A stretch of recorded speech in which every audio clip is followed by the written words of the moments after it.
Welcome to Create, Build, Manage, the Entrepreneur's Toolbox. Welcome to Create, Build, Manage on BizTV. I'm Kelli Phillips. This season of Create, Build, Manage is brought to you by Thought Leader. Today we have two great guests for you. First up, Billy Martin believes when we help others be the best versions of themselves, we're actually being the best versions of ourselves. And Mike McShane helps companies create effective personalized training programs that elevate employee performance and work management. Stay with us. We'll be right back with more Create, Build, Manage on BizTV.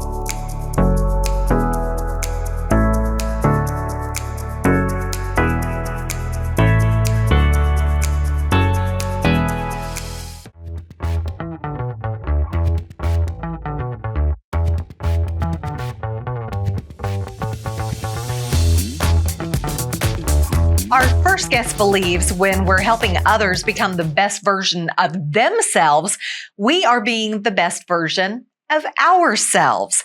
He has a book currently at the editor, soon to be published. Please welcome Billy Martin. Hi, Billy. How are you this afternoon? Good, Kelly. Thank you. Tell me a little bit about your book. What did you write about and why did you write about it? Well, I flew for 23 years, Kelly, on a critical care helicopter. Among other things, I also have a diploma in mountain medicine, so I've seen a lot of trauma. And in all of those traumas, the people that experienced that trauma, all the cues and clues that could have avoided that from occurring were visible. Visible afterwards, but invisible to them. So I started writing stories about some of these things and intertwined some other stories.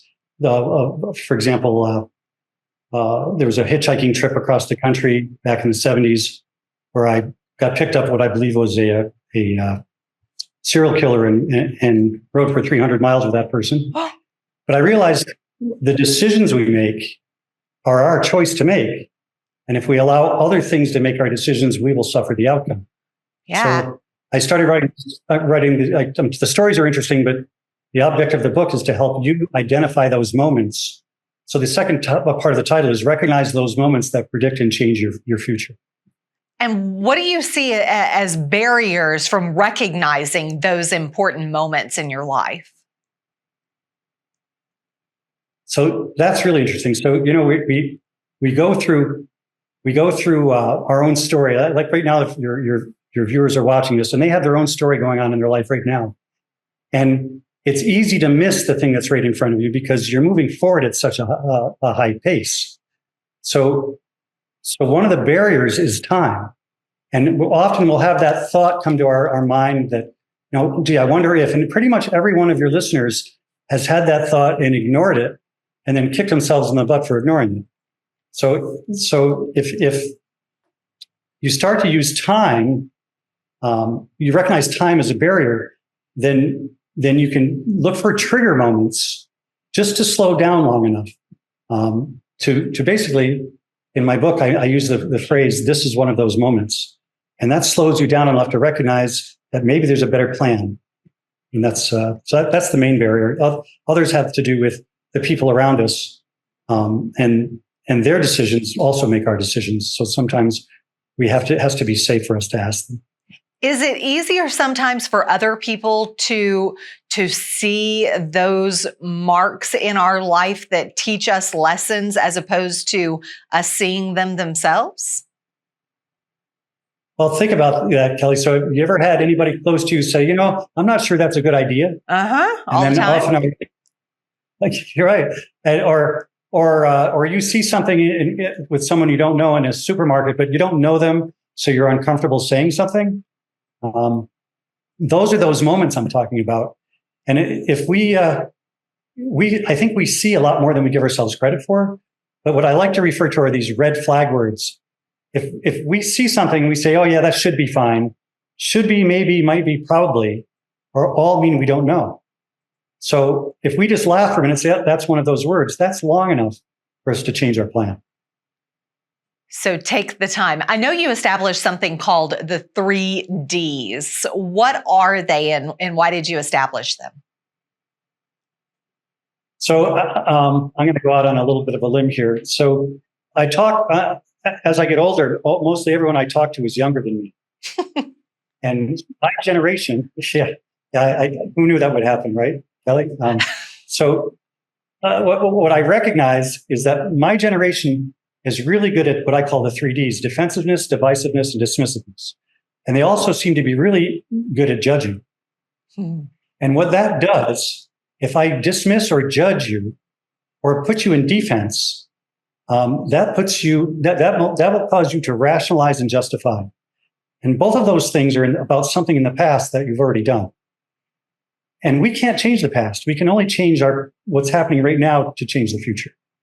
So if we move to defense by using the 3Ds, we lose the opportunity to move forward. And it's a distraction from trying to prevent whatever is happening, because we're actually looking backwards. You know, they say there's a reason the rearview mirror is smaller than the windshield, right? So the other thing that I often say to the younger people is I'm a baby boomer and I'm sorry. Why are you sorry for that? That's not something to be sorry for. Well, I'm not sorry for being one. I'm sorry because my generation seems to be modeling an unsustainable future. Because if we model that divisiveness and dismissiveness and defensiveness, because basically we have mirror neurons, Kelly, where if I cross my arms long enough, you'll cross yours. But if I behave in a certain way, you'll behave in that way. We're kind of like mimics. So what I tell the younger generation, they're brilliant. I mean, every generation has a higher IQ than the one before it. And if they mimic what I'm doing, they'll repeat the same outcome. So what they need to do is learn to be curious and interested instead of defensive, divisive, or dismissive. They don't need to defend anything. They just need to be curious why somebody has a different idea. And I think that's a model for moving forward and for actually seeing more ahead of them than worrying about what's behind them. But do they also not need to look at what has happened before them to learn those lessons as well? I mean, so many times in today's climate, people are trying to change history or rewrite history. But if we take it and we look at it and we study it, we don't repeat those same mistakes. Isn't that true? Well, it would be so good if that was true. I work also in the electric utility industry. I have a foot in human potential and in the electric utility industry. I was actually a lineman for 20 years while I was flying on a helicopter. And in our industry, in the last 12 years, there's been no change in serious injuries and fatalities. Even with all the great things that we learned and every lesson learned from an incident analysis, our industry statistics haven't changed. And if you've noticed, history tends to repeat itself. So if we could learn from that, that would be really good. And we still need to do that. We still need to try to the best we can to learn from it. But if we use a strategy to move forward, Kelly. So if I ask you, why did you do that, Kelly? That's going to put you in defense, and you're going to start to rationalize and justify something that you did in the past. But if we can teach younger generations to use how and what. If I say, well, how did you see that working out, Kelly? And what do you think will change? What could we do different to get a different outcome? That moves us forward. So I don't mean to really beat up my generation, but our generation is kind of modeling that behavior. And the newer generation, who are really brilliant, are being pushed. I feel like some of them feel like they're being pushed backwards. So if we give them new language to move forward, I think we can learn, and that word "and," we can move forward.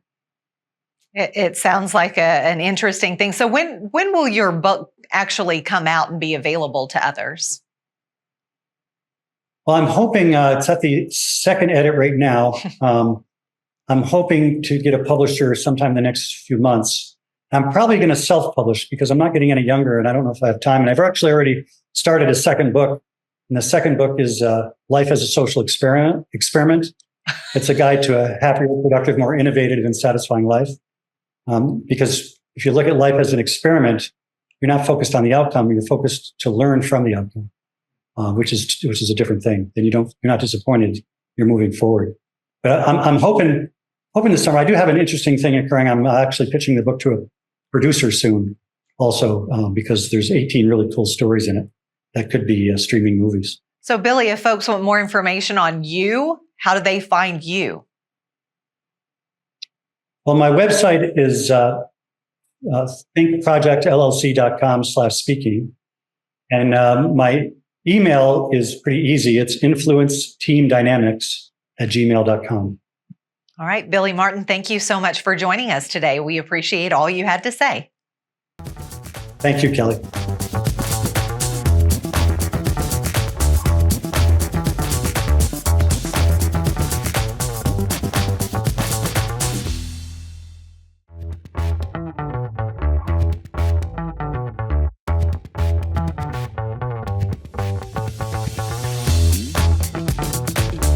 Our next guest developed innovative strategies and practical insights to empower organizations and individuals to achieve their highest potential. Please welcome Mike McShane to the show. How are you, Mike?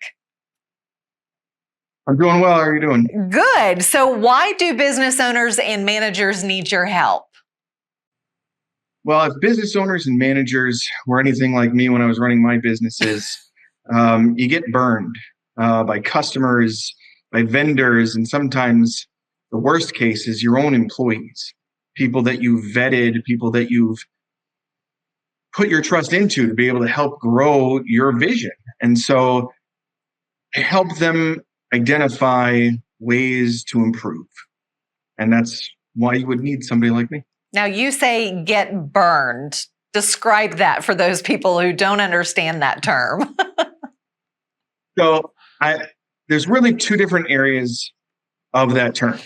You get burned either by people that won't pay or that promise you things and can't deliver. But what I'm describing as being burned is the two ends of the employee spectrum, right? There is the not my problem employee, and then there is the burnout employee. And so we need to find the happy medium where people that don't care too much, but that also care at all. So how do you find those employees? Most people are that way. They are naturally that way. It's really a matter of finding what is the skill set that they would have that aligns naturally to their abilities. A lot of people you find they're taught that they need to go into a particular field, whether it be scheduling or lawyers or doctors, right? There's these very narrow skill sets that we're trained from very young ages to fall into, where the reality is for a lot of us, especially when we're kids, we have natural interests. And we put those aside a lot of times, sometimes in middle school, sometimes in high school, sometimes in college, where we finally get into the workforce and the thing that really drove and piqued our interest is gone. So we dive deeper into that field of expertise that is built into most of us and unpack that for them. And how do you do that, Mike? It's a series of questions. So some of them are pretty straightforward. What was your biggest interest as a child? Right? So if you can remember between the ages of about 5 and 11, there were things that when you were a kid just made time disappear. And those are really close to the things those are your gifts. Those are the things that you were given to be able to explore. And those curiosities is what drives a lot of us now. It kind of sounds almost like a behavioral analysis or a personality test. Is that kind of what you do? It's similar. So I've taken a lot of those, and I've found that there's a common thread in each one of them because they're trying to make their test make sense for the purpose of the test, where you want particular personalities to fall into these categorical buckets. We don't do that. We want to find out what's actually at the core of the person. And what that allows them to do is expand their horizons as a result. Because you might have decided you really liked numbers and you ended up in supply chain or finance, right? Where you really love the number piece. But maybe you always had a skill set in something more like engineering, but you never took the math to find out. Things along those lines. So what do? You come in, you ask these people questions, and then you help them to achieve their success? Correct. We help them with their management teams and with the other businesses to be able to find the right people, right? You already have them in your organization. Then maybe they're in the right role and maybe they would be best set in a different role. So that's what we help align to their management to do. So what changes have you seen once you implement going through their different manager chain and their employees and get them in those right positions? Well, yeah. So, I mean, we really focus on medium to small size businesses because in large organizations, stuff like this already exists for the most part. What you really, because you have development plans and you have trajectories that you're able to take on and roll with. But in smaller organizations and when you're wearing many hats, you may not recognize that one of these hats actually fits best. So that's how we dive deeper into it. And what I've seen a lot of times is that certain employees, they shine, right? Sometimes you can see the spark just in asking the question. And then they can move from a role of engineering into scheduling or scheduling into supply chain or a setup person into finance. It's quite impressive. And what does that do in turn for the business that they work for? Well, you're getting their optimal output. So from a business owner's perspective, you want to be able to kind of gather your employees and be able to get more throughput through the group, right? If I can build the business, then we can grow together. So you giving them the opportunity to explore their skill sets, and then that benefits the business as a result. So where can people learn more about this and learn more about you? So it's on my website. So the name of the company is aconsulting, LLC.com. And that's where you'll find everything you need to know. And do you find most businesses see that turnaround once they've enlisted your help and they see the difference? Yeah, because what a lot of people find is they already have the people they need. They just might not be in the right role. And a lot of times we're not built to ask those questions, right? So we don't think of going, okay, well, you have this skill set. What if we transition you to another area? Usually you get really good in one area and you stay there for quite a while. Do you have a specific success story that you could share with us? So I had one gentleman who was a scheduler at one of the companies that I was consulting with. And he had been scheduling for over 20 years. And we found out through some of the skills assessment, right? This gives abilities and skills, right? Give your company some gas. Simon Sinek has a great thing about, you buy a car not to put gas in it, but to get to the next location. And so this is really what helps get you there. So we sat down with him, did a very brief interview and found out his love of numbers. And so he was so good in scheduling because he knew how long things would take. And so what happened is he transitioned out of that scheduling position and then went into a sales consultant position. And then they were able to increase their sales significantly because their quotes were better because they had somebody that had both the skill set from scheduling and the interest of numbers. I've got to ask, and maybe this is kind of going back to the beginning, but where did this start for you? At what point did you figure out that this was the route that you needed to take and you were gifted in helping others? Well, I've always loved taking those personality tests, and I found them hilarious because they're kind of all over the place. And for me, I was always very interested in psychology. But I was encouraged because I was good at numbers to be able to go into engineering.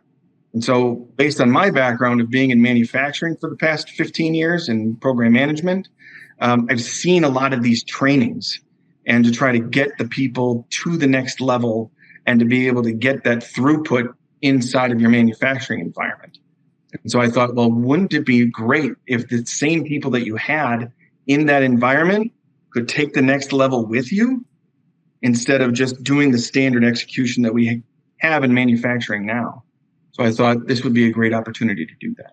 It truly seems like you have found your passion in life. I really do enjoy it. Mike McShane, we really appreciate you sharing your insight with us today. Thank you for taking the time with us. Thank you for having me.